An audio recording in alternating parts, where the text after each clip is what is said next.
You what? You waited. Now it's time to save. It's the grand opening sale of the all-new Stevenson Mazda. Stevenson Mazda on Market Street. Truckloads of 2010 Mazdas have arrived, and we're selling them at 2009 prices. Stevenson Mazda. Our girls have been at the Learning Center since they were both 9 weeks old, and because of the Project Approach curriculum, my oldest will be well prepared to start kindergarten next year. We are so comfortable leaving our girls at the Learning Center each day because the teachers are loving and professional and treat our girls as if they're family.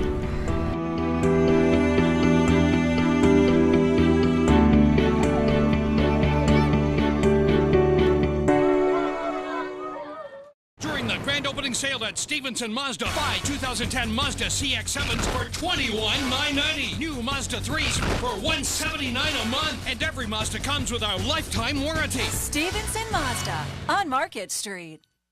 Welcome back to the Cape Fear Sports Report, driven by the Stevenson Automotive Group. As always, we're here at Francesco's for today's show. The artwork of Gary Longordo featured above our shoulders. It's time right now to take a look at what's making sports news in and around Wilmington.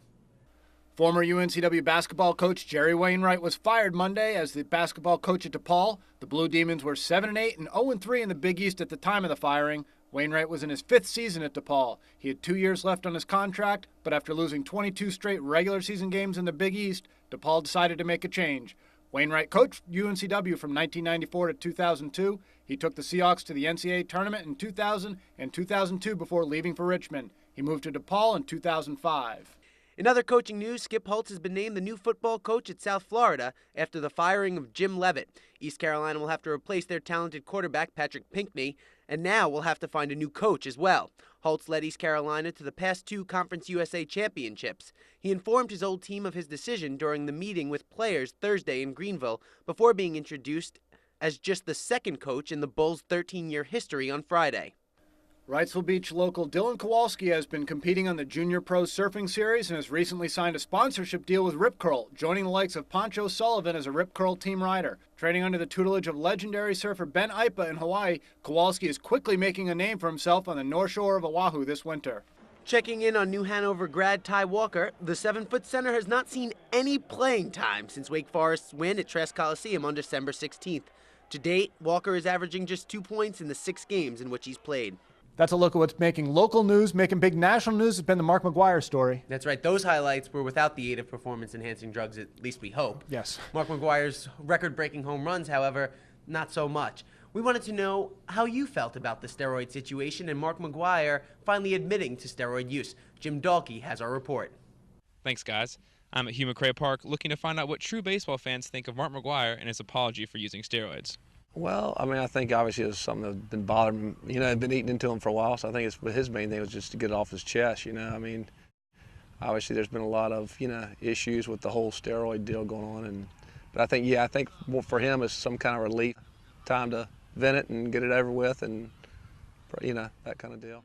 In 2005, McGuire gave his infamous "I'm not here to talk about the past" speech in front of Congress. But last week, he finally came clean about using steroids, and Webb Bustig believes that McGuire's apology was a sincere one. It sounded like he meant it. I mean, I feel like that Mark pretty much was telling it from the heart. But Bustig isn't buying McGuire's statement that steroids had no effect on his ability to hit the baseball further. We'll have to disagree with him. I feel like that he did have an advantage in that regard. Mark Packer, host of Primetime with the Pac-Man on ESPN Radio, spoke to me about McGuire. Packer said, quote, "I'm sure he wanted to come clean before his coaching stint with the Cardinals, but he might have made matters worse with his latest testimony." The most troubling thing about McGuire is the negative impact he's had on young baseball players. It's kind of like cheating. You should work for your muscles, not take shots to get your muscles. In the history of baseball, there have only been 4 players to hit 60 or more home runs in a season. Roger Maris is the only one who hasn't tested positive for or admitted to taking steroids. So the question remains, will McGuire ever make it to the Hall of Fame? One young baseball player thinks he should. If he promises never to take steroids again, and yeah, I think he should if he promises never to do it again. And there you have it. That's the word from Hugh McCray Park. Back to you guys in the studio. Well, it'll be interesting to see if Mark McGwire ever gets into the Hall of Fame. The steroid issue is certainly a hot topic. I think in baseball, where records are so valuable, we'll never see him get into the Hall of Fame because he's tainted those records. But I think fans like steroids. The year that he and Sosa were going back and forth for those record-breaking home runs in 1998 brought fans back to the game and had some of the highest ratings since that 94 strike season when a lot of the fans went away from it. So I think we're getting what we really asked for. And how about Jose Canseco? After all the people who wanted to deny those claims that he made, it seems like he's turning out to be the truthful one and the credible one in this situation. So who knows who's going to be found on steroids next? We'll wait and see right now.